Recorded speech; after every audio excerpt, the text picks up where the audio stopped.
काळनेमी राक्षसाला हनुमंताने मारलं. जय राम श्रीराम जय जय राम अशा प्रकारचा भोकार हनुमंताने केला. काळनेमीच्या डोक्यावरती उडी मारली. 100 तुकडे झाले काळनेमीचे. करडीला किड नाही महाराजांनी, वंगळ्याला मरण नाही. वंगळ या सणवारी मेलं तर दुसरे सणवारी घेऊन गेल्याशिवाय सोडच ना.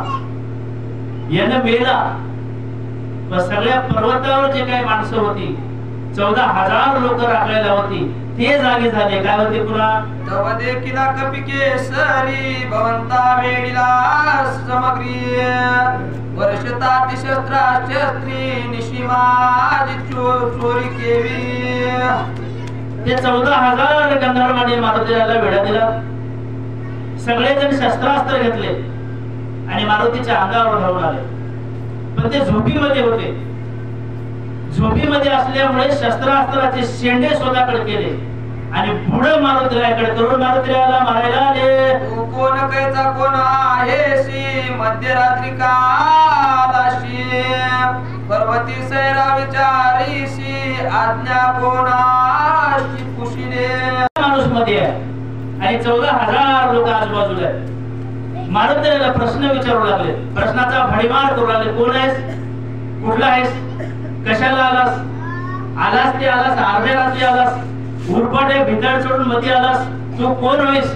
खाली पाटी देवलेली, पर्वताच्या खाली पाटी लिहिली होतं नो ऍडमिशन विदाउट परमिशन, परवानगी शिवाय आत येऊ नये. ही पाटी वाचविलास की नाही तू, इथे कशासाठी आलास म्हणून हनुमंताला भांडू लागले. निशी मध्यनंदारी तू विचराशी गिरी शिखरी पर्वताकार शरीरी कोण धरवेरी पडिलाशे.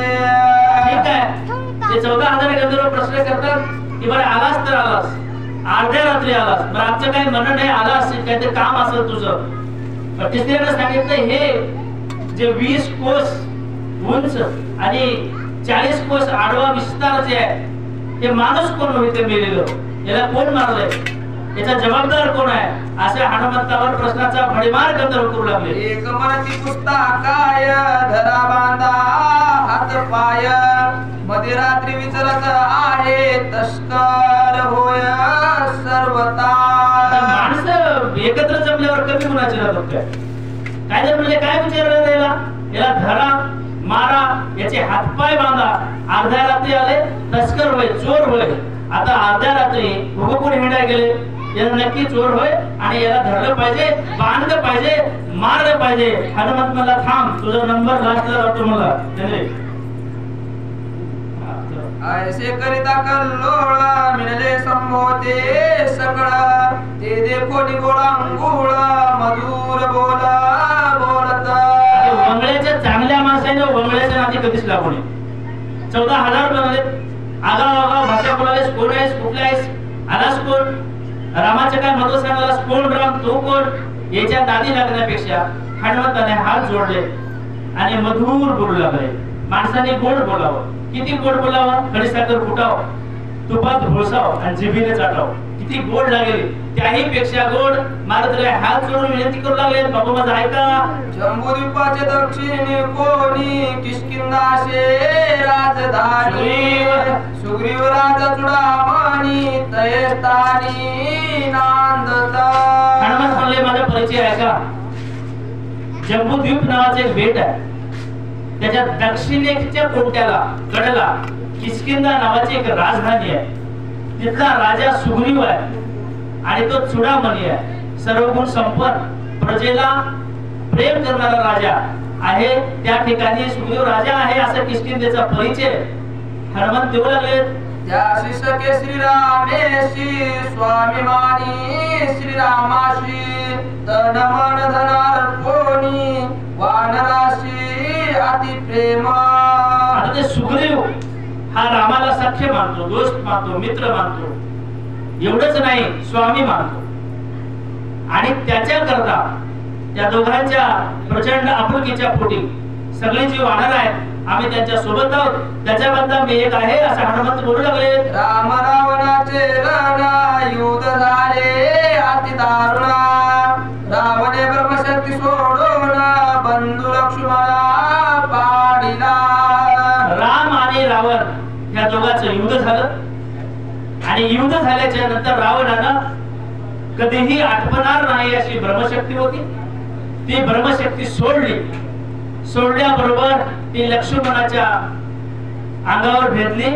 लक्ष्मण खाली पडलाय, त्याला वाचवण्यासाठी मी औषधी देण्यासाठी आला, मला तुम्ही विघ्न करू नका अशा प्रकारची भाषा हनुमंत करू लागले. वाचवावया सुमित्राशी नेऊ आलो औषधी, विघ्न न कराव्या माशी नमन तुम्हाशी मी करीतो. इमानदारीने सांगायला म्हणले हनुमंत, लक्ष्मणाला वाचवण्यासाठी मी औषधी देण्यासाठी आलो, माझा दुसरा काही स्वार्थ नाही. मला तुम्ही विघ्न करू नका, मला तुम्ही डिस्टर्ब करू नका, मला अडचण निर्माण करू नका, मला गुन्हा जाऊ द्या, नाहीतर तुमचा बोलणा एकदाच भरतो म्हणले लक्ष्मण. चला. उदया येता का भरती प्राण सांडिला उर्मिला पती म्हणून औषधे मध्यरात्री नेव निश्चित मी आलो. मी मध्यरात्री आलो, अर्ध्या रात्री आलो. त्याचे कारण काय की जर सूर्य उगवला तर उर्मिलेचा पती लक्ष्मण हा आपला प्राण सोडेल. त्या शक्तीला वरदानच असं आहे, जर सूर्य उगवला, सूर्याची किरण त्या बिळावर पडली, लक्ष्मणाच्या ज्या ठिकाणी शक्ती लागली तेव्हा लक्ष्मण गतप्राण होणार. हे असं होऊ नये, मी यासाठी औषधी देण्यासाठी आलो असा सुंदर परिचय मारुतीराय गंधर्वाला करून देऊ लागले. सुग्रीव सहित वानर सकळ श्रीरामाचे किंकर, माझे नाम हनुमान वीर मार्ग सत्वर मद द्यावा. आतापर्यंत हनुमंताने मी कोण हा, कुठला हा, काय नाही त्याने प्रश्न विचारले, पण हनुमंतांना अजिबात उत्तर दिले नाही. ते एवढंच म्हणाले की सुग्रीव एक राजा आहे, त्यांनी आणि सगळी वानर ही रामाचे आम्ही किंकर आहोत, आम्ही दास आहोत. माझं नाव काय आहे सांगू? माझं नाव हनुमान वीर आहे. माणसाने कधी कधी फार मोठं बोलत जाऊ, छोटं छोटं जर बोललं तर कधी कधी कामं फिसकून जातात. आता आम्ही श्रीमंगले सर या ठिकाणी आहे, आम्हाला जर विचारलं बाहेर कोण्या गावचे आहो, कळकावाडीचे आहो, तर लोक ओळखणार. पण मोठ्या माणसाचं नाव सांगा, श्रीमंगले सरच्या गावचे आहो, जे साहेबाच्या गावचे आहो, प्रतापवाडी चिखलीकरच्या गावचे आहो, लोक म्हणतात ते मोठ्या गावचं होय. हनुमान म्हणले माझं नाव नुसतं हनुमान आहे, माझं नाव हनुमान वीर आहे. स्वामी कार्य साधिता पूर्ण सर्वता करुणे विघ्न पुढीला शिकरिता चढण श्री रघुनंदन शोभेला. हनुमान उपदेश कराले, वगळ्या माणसाला किती उपदेश करायला फायदा? हनुमान मध्ये अरे बाबा तसं करू नका, डोचलं. एखाद्या माणसाला जर आपण नेहमी डोचू लागलो, त्याला अपशब्द बोलू लागलो, ऐकून घेते एक दिवस मोठा उठवते. हनुमंत म्हणला आता याचे किती दिवस ऐकतो, म्हणून हनुमंताला राग आला आणि रागावर विजय मिळवणं अवघड आहे. पुढे राहू जा, फक्त भक्ताला रागावर विजय मिळवता येतो, आणि भक्ताला जर राग आला तर मग आता काही चालत नाही. हनुमंताला राग आला, रागाने हनुमंत काय करतात? वाढला दारुण रामे तर कधी संपूर्ण भयानक दिसे चिन्ह कपिंद्र जान खवळला. कपिंद्र जान खवळला, मारुतीराय खवळ. समुद्रामध्ये सुनामी लाट यावं, मोठ्या मोठ्या लाटा याव्यात, समुद्र विद्रूप दिसावा, तशा प्रकारचा हनुमंत खवळ. राग आला हनुमंताला, आणि मग राग येऊन हनुमंत आता काय करतात? एक मुष्टिघाती मारिले, एक दातांतळी रगडिले, उरले ते पुच्ची बांधिले, मग आपटिले खडकेशी. हनुमंताला सांगू जमत नाही. हनुमंतानं एकाला बुकीनं मारलं, इकडच्याला या हातानं, इकडच्याला या हातानं, समोर आलेल्या आपल्या दातानं रगडून टाकायचं. काही ठोकठोक चिलर गंधर्व उडले होते, त्याला हनुमंताने शेपटीला बांधलं. जय राम श्रीराम जय जय राम अशा तर्काचा बहुकार केला. 40 कोस हनुमंत वरून आले आणि दन्न कोणाने खडकूर आपले. एकेची वेळे सत्वर मारिले 14 सहस्त्र, केला राम नामे भूंकार, विजय कपिंद्र स्वय झाला. 14,000 गंधर्व एकदाच वर नेले, खाली पाडले. सगळे गंधर्वाचा चुराडा झाला, सगळे मरून गेले. आणि मेल्याच्या नंतर स्वतः हनुमंत विजयी झाला, स्वयं विजयी झाला. म्हणजे त्याचा पराजय करायला कोणीही उरला नव्हता. हनुमंत विजयी झाले. जय राम श्रीराम जय जय राम अशा प्रकारचा बहुकार हनुमंताने केला. ज्याचे मुखी नाम स्मरण, विघ्न ज्याचे वंदी चरण, कळे काळ स्वयापन नित्य नमान ज्याशी करी. ज्याच्या मुखामध्ये हरिनाम आहे त्याला विघ्न कायसे बापू नये. काळ गुलाम तरी सलाम तुझ्या घरी राबतो किंवा तुकाराम नाम घेता कापे ज्ञानेश्वर ज्ञानेश्वर मुखी म्हणता चुकेल फेर. ज्यांच्या मुखामध्ये राम नाम आहे ज्यांच्या मुखामध्ये नाम आहे त्याला विघ्न सुद्धा शरण येतात. म्हणून काळ आणि कृतांत जरी आला तरी हनुमंताच्या समोर तो नतमस्तक झालेला आहे. म्हणून हनुमंत विजय झाले. ऐसा नामधारक वीर विजय झाला कपिंद्र. नामे गरजोडी सत्वर औषधी बार पातशे. हनुमंताला विजय झाले आणि विजय झाल्याच्या नंतर वीरश्री संपत संचारले हनुमंताच्या शरीरामध्ये.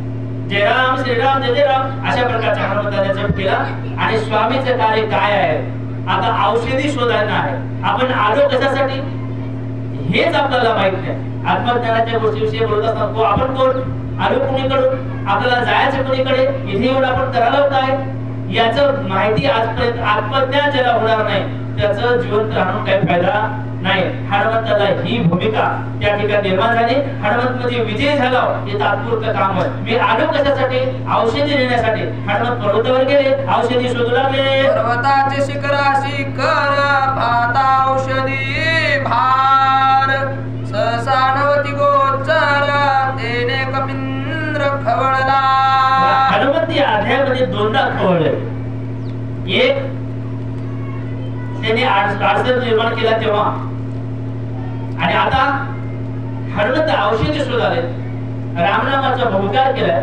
पर्वताच्या या शिखरावर त्या शिखरावर त्या शिखरावर या शिखरावर हनुमंत आले. हनुमंताला औषधी सापडून लागली. पुन्हा हनुमंत राग आले. चांगल्या माणसाला असं बार बार राग येणं बरं नाही. हनुमंत राग आल्यावर काय होते जाळे मांडिले पर्वते दिसोने दे औषधी दे. नेनो माझ्या पराक्रमाते सामर्थ्याचे पाहू पा. हनुमंत मध्ये पर्वताने चाळा मांडलाय. आता पर्वत आपल्या बाजूनं नाही. हा पर्वत त्या रावणाच्या पाठीच आहे की काय आता क्षणभर हनुमंताला वाटलं. हनुमंत म्हणजे माझा पराक्रम माहित नाही. मला हनुमान वीर म्हणतात. आम्ही तर 14,000 माणसाला मारून टाकलो. एवढं तरी त्यानं किंवा त्या काळदेवीला मारून टाकलो. या दोन माणसं माझ्या समोर आहेत. एवढं तरी आश्वासन किंवा एवढं तरी मी केलेली कृती त्या पर्वतानं पाहायला पाहिजे. पण पर्वत हा पसंत करायला तयार नाही. आता या पर्वतालाच मी दाखवतो असं म्हणून हनुमंत निघाले. म्हणून कवळला मानसी तवा औषधी देखील पश्चिमेशी. धावून गेला त्या पाशी तव पूर्वेशी देखील. एवढं झाल्यावर एवढा राग आल्यावर हनुमंत बघल्याच्या नंतर हनुमंताला औषधी दिसली परंतु ती पश्चिमेला दिसली. हनुमंत तिकडे गेले तर परत औषधी पूर्वेला दिसते. हनुमंताला संभ्रम निर्माण पडला की औषधी कोणती औषधी काय औषधी आणि ती असं का करत आहे. असा लपाछपीचा खेळ औषधी हनुमंतासोबत खेळू लागले. उत्तर दक्षिण समस्त अवघा पर्वत लखलखित. वानर विस्मित झाला देत काय देत करावे. पूर्वेकडे गेले तर पश्चिमेकडे दिसाले. पश्चिमेकडे तर दक्षिणेकडे आहे.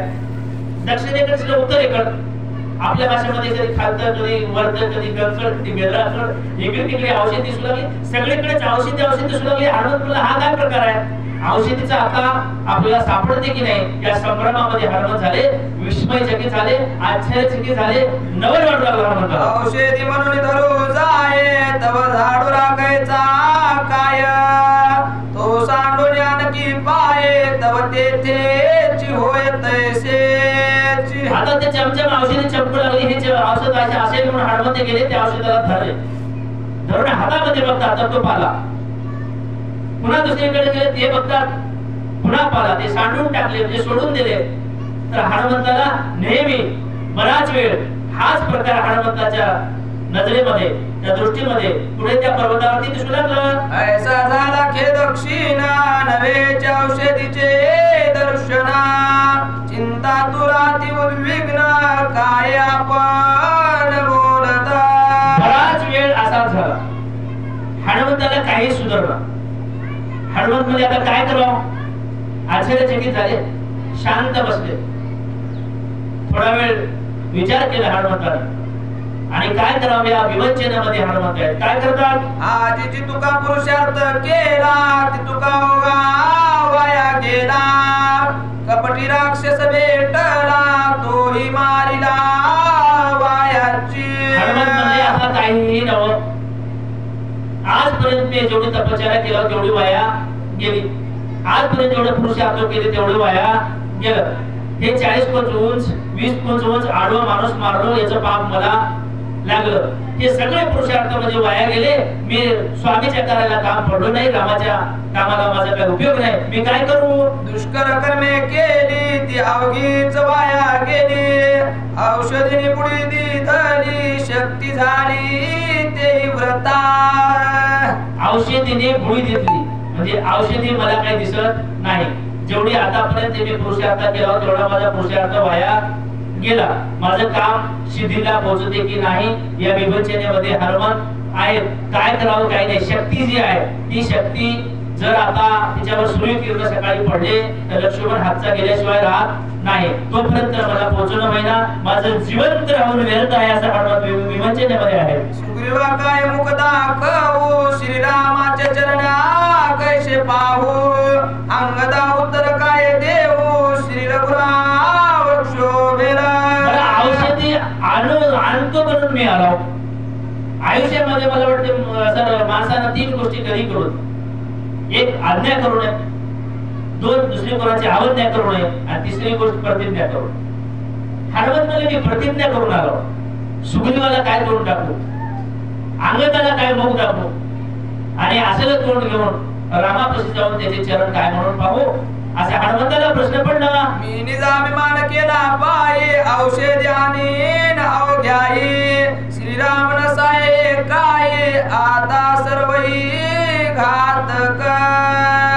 आता काही खरं नाही. मी व्यर्थ अभिमान केलो आणि अभिमान तर देवाला क्षमाच नाही. तिळबली जरी होई अभिमान मेरुतो समान भार देवा. एवढा जरी अभिमान अहंकार माणसाच्या ठिकाणी निर्माण झाला तर आता काही खरं नाही. मी व्यर्थ अभिमान केलो आणि औषधी आणतो म्हणून आलो. पण आता मला ती सापडत नाही. माझं स्वामी काही फळाला जात नाही. म्हणून हनुमंत चिंताक्रांत आहे. अंता कर्म सिद्धी नव्हेचे अंता मुख न घडे स्वर्गीचे. अंता सारण पाय वेदांचे अंता साच घातक. 2-3 गोष्टी आहेत.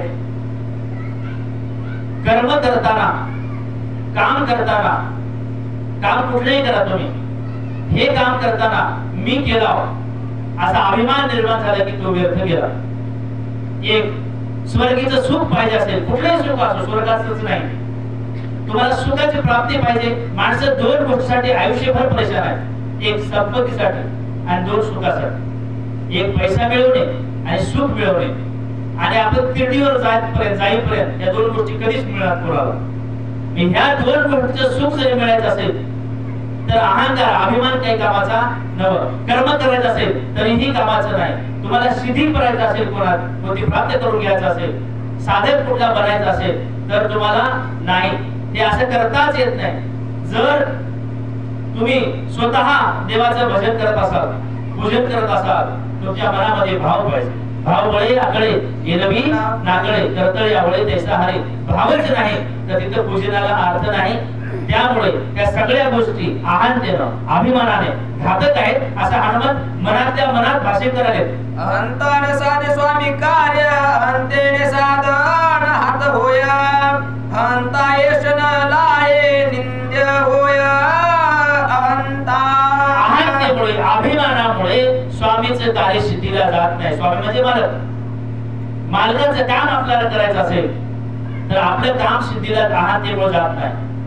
अभिमान असेल तुम्हाला यश प्राप्त करून घ्यायचंय तुम्हाला जिंकायचंय तुम्हाला विजय व्हायचा आहे आणि तुमच्या ठिकाणी जर अहंता आला अभिमान आली तर ते सुद्धा काही कामाला होत नाही. एवढं नाही कुठलीही गोष्ट तुम्हाला गर्व.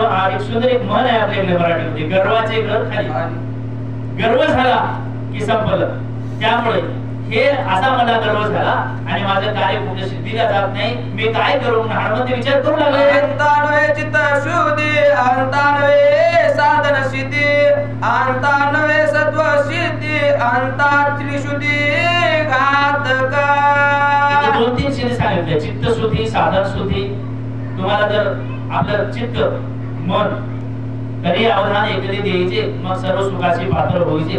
हे प्रत्युत्तर माझे उघड आहे का ज्ञानेश्वर मध्ये पहिलीच ओवी आहे. हे जर चित्त शुद्ध करायचं असेल, अंतःकरण शुद्ध करायचं असेल, मन निर्मळ करायचं असेल, केलेली साधना फळाला जावी असं वाटत असेल, तर या दोन्ही सिद्धी जर प्राप्त करायच्या असतील तर त्याच्यातला मुळातला पहिला शस्त्र आहे अभिमान, अहंकार. ते गेल्याशिवाय, अभिमान गळून पडल्याशिवाय आपण काहीही करू शकत नाही. आणि तो उडता अभिमान माझ्या ठिकाणी येऊन बसलाय, मी काय करू या विवंचनेमध्ये हनुमंत बोलू लागले. अरे की सुख नवे देका अथवा नवे परत्रिका, अंता भोगीचे नारक अंता घातक जगा झाली. ऐहिक सुख आणि परलौकिक सुख किंवा इहलोक आणि परलोक कुठलेही घ्या, इथलं सुख स्वर्गात असेल, पाताळात असेल, मृत्यूच असेल, हे जर सुख प्राप्त करायचं असेल तर तुम्हाला अहंकार ही बाधक आहे, अभिमान बाधक आहे. तो अभिमान सोडून देऊन जर तुम्हाला काम करत असेल तर करा, अन्यथा त्या मार्गाला लागू नका. अशा हनुमंताला संकट काळामध्ये निर्माण झालेलं ज्ञान आहे. ते अहंता मी आपण श्रीराम समूख केली जाण, तेने नागविलो संपूर्ण औषधी दर्शन नव्हेची. अभिमान आधी का चार चौकामध्ये कळणं घेते माणसाला, काही त्याच्यामध्ये आपण अभिमान केलं तर चालते, पण कळणाऱ्या माणसाच्या समोर नाही. या जगाची उत्पत्ती ज्याने केली, जगाचा मालक जो आहे, काळाचा मालक जो आहे, त्याच्या समोर अभिमान करून मी औषधी घेऊन येतो म्हणून हातावर हात मारून आलेला मी माणूस आहे. आता माझं काही काम नाही, आता तोड टाकण्यामध्ये अर्थ नाही, मला घात झाला या अहंतेनं, असं हनुमंत बोलू लागले. वरती हनुमान पामर नेने औषधी संभार, किती आणले कतवार पाले खायर मरकट. हनुमंत म्हणले आता काही खरं नाही, ते औषधी जर मला सापडली नाही, औषधी मी जर घेऊन गेलो नाही तर माझा अपमान तर होईल, माझा मान तर जाईल, पण मला शेवटी माझ्या मूळ अवकातीवर येऊन लोक पाले खाणारं माकड म्हणतात.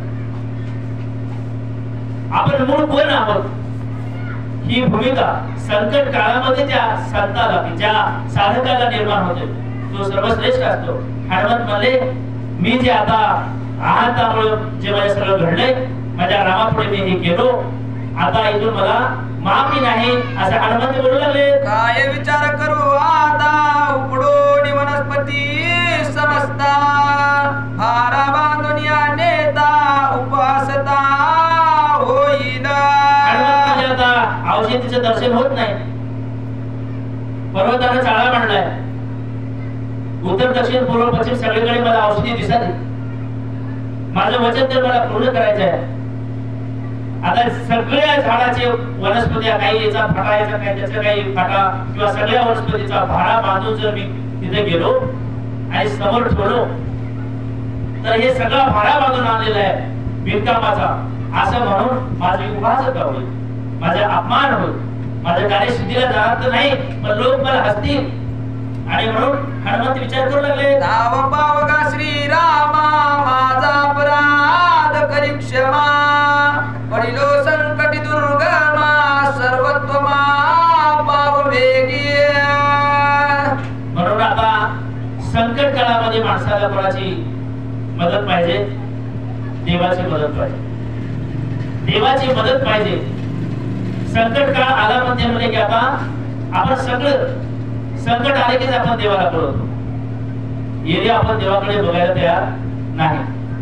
मग हनुमंताला संकट आलं, संकट काळामध्ये धाव पावगा रघुनाथा, मला संकट आलेलं आहे देवा, धाव, माझी काही चूक आहे, माझा काही अपराध आहे, तो तू क्षमा कर, मला माफ कर, मी तुझं बाळक आहे आणि त्यामुळे मला माफ करणं तुझं काम आहे, देवा मला काही सुधारून आलंय, अशी भाषा हनुमंत वापरू लागले. मी तुझे निज बाळक ज्ञान मुळाती उत्संक, क्षमा करो सकळी का कृपावशक करी मजा. ज्ञान मूळ बाळक हा शब्द आलाय मला, म्हणजे ज्ञान नसलेला किंवा ज्ञान उपजत प्राप्त न झालेला मी एक बाळक आहे, छोट बाळ आहे. आणि त्यामुळं बाळाला काही कळत नाही, किंवा जर बाळ जर चालू लागला तर आई मोठ्या प्रेमानं सांगते की ती चालत आहे, पण ते चालता चालता पडते. असा मी पूर्ण ज्ञान न झालेला बाळक आहे देवा, मला क्षमा करा, मला पदरात घ्या. आणि म्हणून हनुमंत देवाकडे विनंती करू लागले, पुंडलिका विठ्ठल श्री ज्ञानेश्वर